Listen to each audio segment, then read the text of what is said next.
Ito ang Istorya Pinas. Sunod-sunod ang mga natatanggap na reklamo ni Senador Rapi Tulfo mula sa mga homeowners ng multinational village ng Parañaque City tungkol sa pagsakop ng mga Chinese national sa kanilang lugar. Nagmistulang Chinese territory na raw ang kanilang subdivision, ang malupit sa isang nirerentahan nilang bahay. Halimbawa, nagsiksikan daw ang hanggang sa 30 Chinese national na ninirahan doon. Marami rin ang mga homeowners ang natatakot at nagtataka kung mga miyembro sila ng Chinese military dahil sa kanilang asta at anyo. Ang gupit ay pang military haircut at pare-pareho ang mga kanilang suot na athletic attire tuwing nagja-jogging. Sa gabi, gising daw ang mga ito ng magdamagan. May duda rin ang mga residente na maaaring may mga pogo na nag-ooperate sa loob ng kanilang village. Ipinarating na raw nila sa presidente ng kanilang homeowners ang kanilang pangamba, pero dinididma lang daw sila nito. Talagang lumalaganap na ang pagdami ng mga Chinese national sa Pilipinas. Totoo ba na sinasakop na tayo ng mga ito? Kaya pinaimbestigahan na ito ng Presidential Anti-Organized Crime Task Force, National Bureau of Investigation at ng Bureau of Immigration kung ano na ang mga status at ginagawa ng mga Chinese national sa multinational village. Nangako naman ang nasabing mga ahensya na kanilang aksyonan ang sumbong. Gayunpaman, sa Lunes, June 3, maghain ng Senate Resolution in Aid of Legislation si Senator Idol Rapi Tulfo para imbestigahan ang kasong ito. Kaya ito ang mga naging komento ng ating mga madlang netizen. Hindi sila magpapahalata, kunti-kunti lang silang darating dito sa sakupin ng Pilipinas at uubusin ang Pilipino ng gabi. Kaya kailangan maging alerto tayo at maging mautak po. Isang malaking katotohanan yan. Kaya tayong mga Pilipino, oras ng digmaan, wag naman sana Lord mangyari, magtaya-taya tayo. Masyadong maluwag ang Pinas sa mga Chinese, samantala mga OFW pauwi. Grabe, mahigpit, parang hindi taga rito sa Pinas ang uuwi. Paimbestigahan mo, idol, sa Senado para malaman kung paano nakapasok sa bansa. Mapanagot yung mga nagpabaya sa trabaho. Dapat alisin yung mga Chinese na yan, hindi sila kawala. Sa totoo lang, napakaraming mga Chinese dito sa bansa na mga kolorom at sila pa yung may ganang mayabang at kung sino umasta. Natatakot sila kung ano ba yung kung may 40 kang tao doon o hindi normal yun, no, sa isang bahay. So yun ang natatakot sila doon. At mayroon ding mga issues na nakikipag-away sa security guard. May issues rin na mayroong mga escort na police.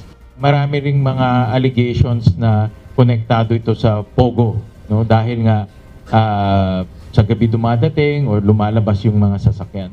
So we want to look at that angle also. So ang aming sense, itong mga sindikato na ito, umiikot lang sila at of course nakatira sila sa mga ganitong villages. Na-curious ako pero tinututukan niya talaga ito si Alice Go. At meron siyang mga theory, no, kung sino yung tatay. But of course, theory niya ito, so hindi ko pa na-validate. No? Yung sub-story ni Alice Go, do you buy that? Yung anak siya ng housemaid nila, na iniwan siya, hindi na mahanap. It turned out, meron pala siyang kapatid. Dinideny niya, nung naglabas ng dokumento sa Senado, biglang iba naman yung sagot niya. Anong basa niyo rito sa kwentong hinahabi surrounding Alice Go? Well, ako ang analysis ko dyan, tsaka yung interview niya kay Karen, kumukuha siya ng awa sa tao. Kumukuha siya ng simpatsya sa tao. Pero, Christian, you can come up with all the stories you want. Ang importante yung ebidensya at yung papel. Or the lack of evidence for that matter. Or the lack of supporting documents related to her birth certificate. So, yung storya galing sa kanya yan, pero yung dokumento, yan ang official eh. At lumalabas na yung kanyang birth certificate, peke, no? Yung mga information na nakasulat doon. Di ba papatawag yung tatay, tsaka yung mga kapatid na lumabas na sa mga dokumento? Yung tatay, dahil siya nag-apply nung late birth certificate, dapat ipatawag. Siya yung nag-apply eh. At dapat malaman natin kung bakit siya nagsinungaling. No? Nasabi ko sinungaling dahil if you look at the birth certificate, Christian, nakasulat doon name. So dapat isulat mo yung totoong pangalan mo. Ang totoong pangalan niya, Guo Jiangjong. Nakasulat doon nationality, ang nationality niya Chinese. Sinulat niya, nationality niya Chinese, sinulat niya Filipino. Nakasulat doon, date of marriage. Sinulat niya doon, date of marriage. Pero wala naman marriage certificate. Ginawa niya ito 4 na beses. No? Kay Alice, kay Sheila, kay Seaman, kay Wesley. Hindi to clerical error na nagkamali ka ng pangalan. Sinadya mo talaga magbigay ng maling impormasyon 4 na beses. No? Para yung intention mo na itong si Alice ay magkaroon ng Filipino citizenship. Yung kwento ng nanay na nawawala raw. Naniniwala ba kayo doon? Ako, hindi ako naniniwala doon, Christian. In fact, ako, meron akong theory na ang nanay niya Chinese at meron akong information kung sino yung totoong nanay niya. Dahil, kung matatanda mo, the first hearing, sinabi niya tumira siya sa Valenzuela. So, na-curious ako. Nagtanong-tanong ako in that area. In fact, malapit lang sa bahay namin yung kanyang allegedly tinirahan. So, nagtanong-tanong ako doon. At merong pinakilala siya at yung pamilya niya na nanay niya. Ang pangalan nitong nanay niya, biological mother niya, ay si Wen Yi Lin. No? So, iyan ang pinakilala niya doon sa mga taga-Valenzuela. No? So, Sorry, sir. How do you spell the name? Wen Li? Wen Yi Lin. Wen Yi. Wen Yi. W-E-N-Y-I. Tapos Lin. L-I-N. Pali 3 words. 3 words, oo. Ang Chinese name, normally 3 words. So, yun ang pinakilala niya. At may nagsabi sa akin na talagang from, hindi marunong mag-Tagalog, from mainland China. Ito, may fans ka ulit, Senator. Yun ang nakuha kong information dito sa pagtatanong ko sa Valenzuela. So kung if that is true, tatay niya Chinese, nanay niya Chinese, then obviously Chinese siya. Hindi siya Pinoy. So pwede siya makawaranto. Dahil bakit siya nag-occupy ng public office, hindi naman pala siya Pinoy. Correct. Ito may nanonood sa atin, no? Kilala niyo to. Ang malas ni Alice Gowo sa lahat ng address na gagamitin nila sa Valenzuela pa. Props to Senator Gatchalian for pursuing this investigation. Ang nag-comment si Attorney Abigail Balte. Attorney Balte. Hindi kaya hindi naman kaya yung kwento ng nanay na yan na nawawala. It was a convenient excuse, a convenient story na hinabi siguro ng isang napakagaling na communication specialist. Oo nga. Para mailayo na yung issue. Kasi pag sinabi nawawala, wala na, hindi na mahanap eh. Kumbaga wala na magtatanong. Unfortunately, nagtatanong pa rin yung mga tao. What do you think? Tsaka based sa PSA guidelines, very strict ang PSA. Nakasulat doon, dapat may supporting documents Yung pag-apply mo ng late registration. Yung pag-apply ng tatay niya ng late registration, walang supporting documents except for one, yung certification ng NSO at that time, no, yung National Statistics Office pa before. So, walang supporting documents. For example, isa sa pinakamahalaga doon, yung affidavit of 2 disinterested persons. Wala yun. No? Mga affidavit from yung hilot, yung manghihilot, o yung midwife, wala rin doon. Completely walang supporting documents.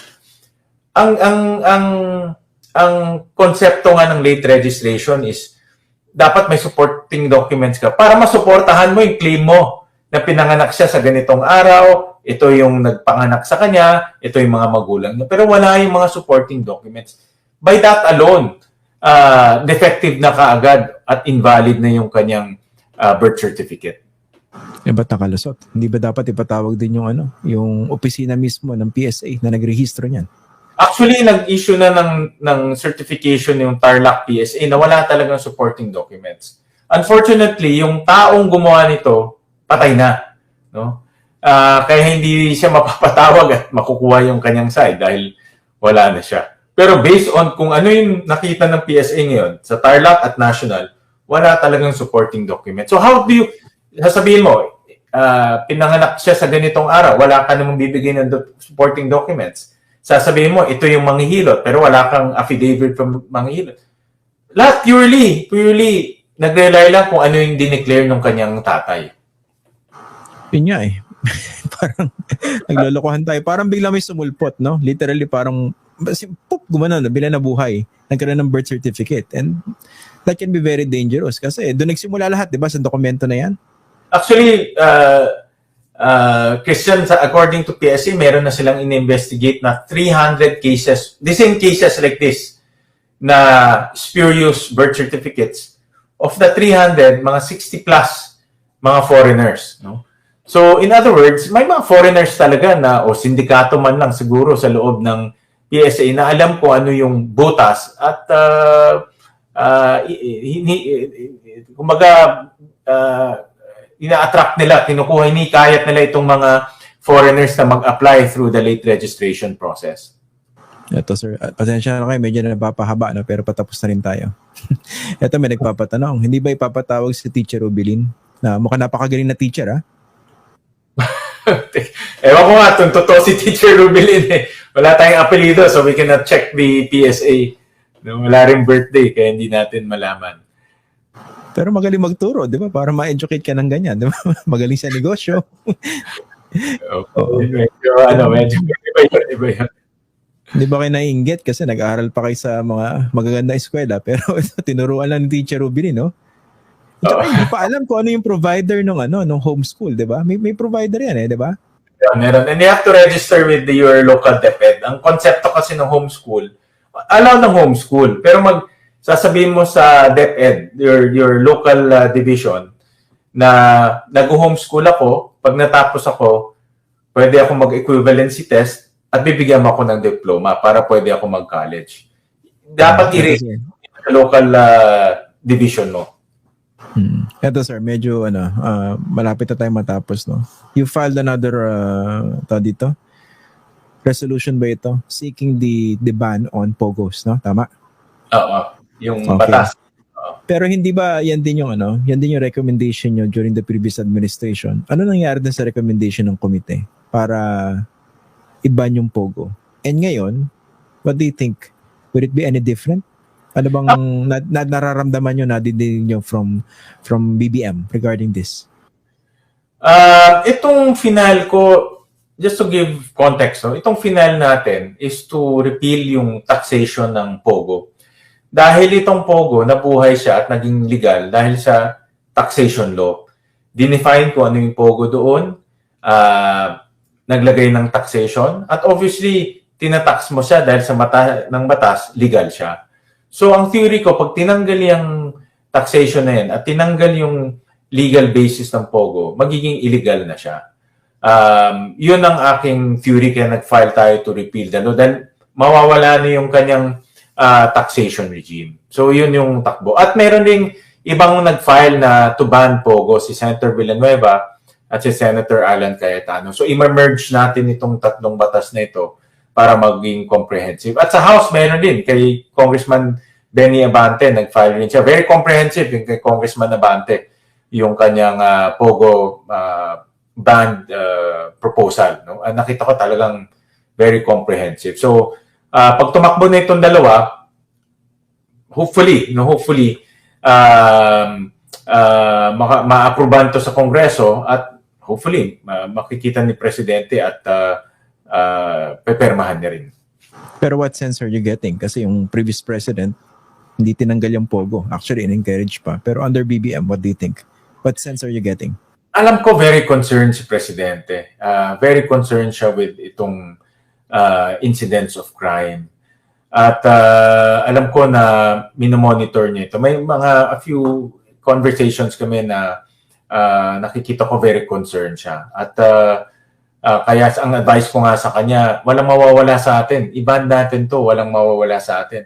Mawawala yung binabayad na kita, pero yung kita na yun, galing yun sa maduduming paraan eh. At galing sa krimen. No? Parang kumikita tayo, pero sa kabilang banda, yung kita na yun, galing sa mga sindikato na pumupunta dito at gumugulo yung bansa natin. Eh. Ang